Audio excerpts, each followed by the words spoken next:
Bismillahirrahmanirrahim. Assalamualaikum warahmatullahi wabarakatuh. Syukur alhamdulillah kita bisa berjumpa lagi di channel ini. Salawat dan salam selalu dan tetap tercurahkan kepada junjungan kita Nabi besar Muhammad Sallallahu Alaihi Wasallam. Allahumma sholli ala Sayyidina Muhammad wa ala ali Sayyidina Muhammad. Harapan dan doa saya semoga saudaraku semuanya yang menonton video ini selalu diberikan kesehatan, dilapangkan rezekinya, diampuni dosa-dosanya, dan dipanjangkan umurnya. Amin ya rabbal alamin. Hamba beriman yang dirahmati Allah, mencintai dan dicintai oleh sesama manusia, apalagi terhadap suami, istri, anak serta keluarga merupakan kebutuhan batin yang paling mendasar. Terlebih lagi jika kita mampu mencintai serta dicintai oleh pencipta semua makhluk di bumi, Allah Subhanahu wa Ta'ala. Tak dapat dipungkiri segala kebaikan yang Allah hendaki pastilah memiliki tanda-tanda yang unik, baik tersirat maupun usul. Begitupun tanda-tanda bahwa Allah cinta dan sayang terhadap hamba-hambanya di dunia. Sahabat beriman yang dirahmati Allah Subhanahu wa Ta'ala, terdapat 3 tanda bahwa seorang hamba mendapatkan kasih dan sayang saat berada di alam dunia. Tanda-tandanya tersebut yaitu yang pertama adalah Allah Subhanahu wa Ta'ala membalaskan keburukan hamba tersebut secara langsung di dunia agar nanti ia terlepas dari balasan Allah di akhirat. Rasulullah Shallallahu Alaihi Wasallam pernah bersabda, apabila Allah menghendaki kebaikan kepada seorang hambanya, maka Allah akan mempercepat balasan kesalahannya di dunia. Dan sebaliknya, apabila Allah menghendaki keburukan kepada hambanya, maka Allah tidak membalas perbuatan dosanya di dunia hingga kelak dia membalasnya nanti di akhirat. Hadis riwayat Tabrani. Itulah tanda pertama yang mana Allah berikan kepada hamba kecintaannya, dia mempercepat balasan keburukan kepada hambanya agar manusia tersebut segera bertobat dan memperbaiki kesalahannya. Ia telah memperbaiki kesalahannya yang ia telah perbuat. Namun sebaliknya, bagi orang-orang yang dibenci oleh Allah, ia akan dibiarkan secara bergelimang dalam melumpuran dosa dan terus-menerus berbuat maksiat hingga lupa dan lalai selama berada di dunia. Sebab itu sudah sepatutnya seorang mukmin selalu menerima segala bentuk kesusahan yang ia terima di dunia dengan ikhlas dan ridho. Mungkin saja itu merupakan hukuman dari Allah akibat kesalahan kita, sekaligus sebagai bahwa dia mencintai hambanya agar kita segera insaf dan bertaubat.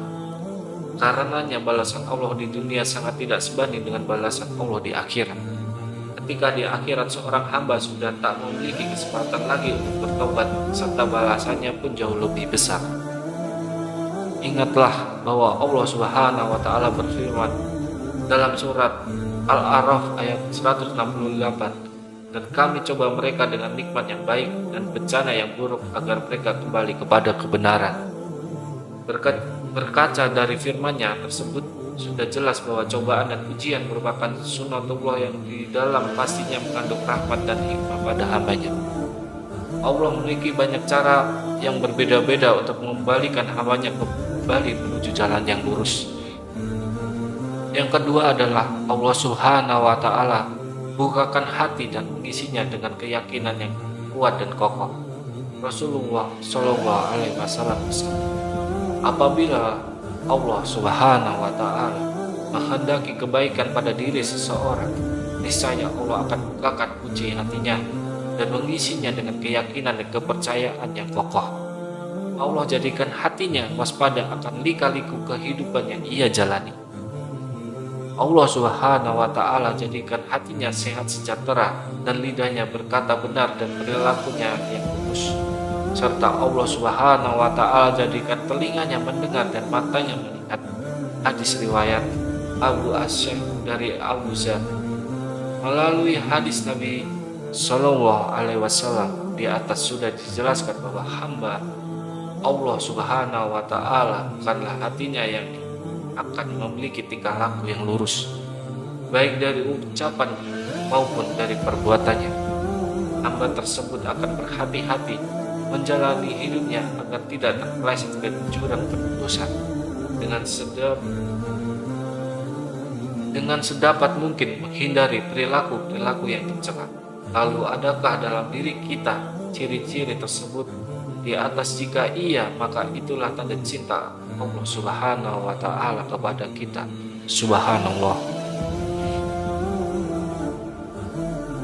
Kemudian yang ketiga, Allah Subhanahu wa Ta'ala berikan pemahaman terhadap agama Islam hingga mampu menghayati dan mengamalkannya menjadi sebuah cara hidup yang sempurna.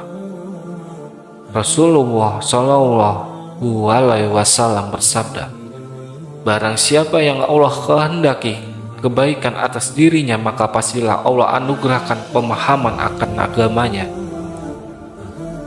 Hadis riwayat Bukhari. Apabila Allah Subhanahu wa Ta'ala kehendaki kebaikan akan seorang hambanya, maka Dia akan memberikan pengetahuan untuk memahami ajaran agama Islam hingga ia mampu hayati dan mengamalkannya di dalam kehidupannya. Seorang mukmin yang diberikan pemahaman tersebut tentu tidak akan pernah menjual akidahnya hanya demi kesenangan dunia yang hanya sementara saja. Hamba tersebut tak akan silau dan cinta terhadap dunia hingga melupakan bagiannya di akhirat. Justru ia akan selalu tunduk dan patuh pada perintah Allah dan menjauhi semua larangannya. Allah Subhanahu wa Ta'ala berfirman dalam surat Al-Maidah ayat 3, pada hari ini aku telah sempurnakan bagimu agamamu dan aku telah cukupkan nikmatku kepadamu dan aku telah ridhoi Islam sebagai agamamu. Sahabat beriman yang dirahmati Allah, marilah kita bermuhasabah dari kita sendiri, menatap jauh ke dalam hati dan melihat kehidupan kita selama ini. Adakah ketiga tanda tersebut terdapat dalam diri dan kehidupan kita selama ini? Jika iya, maka bersyukurlah atas nikmat dan cinta darinya dan bersabar atas ujian dan cobaan darinya untuk menyeret kita ke dalam jalan yang lurus. Dan jika tidak, maka kita meski khawatir bahwa mungkin Allah sedang murka pada diri kita. Segeralah kita bertobat dan berdoa memohon ampunannya, serta meminta petunjuk serta kasih sayangnya. Yakinlah bahwa Allah selalu menerima taubat hambanya yang mau kembali kepadanya. Wallahu a'lam bishawab. Demikian yang bisa saya bagikan, semoga bermanfaat untuk kita semuanya. Amin ya rabbal alamin. Assalamualaikum warahmatullahi wabarakatuh.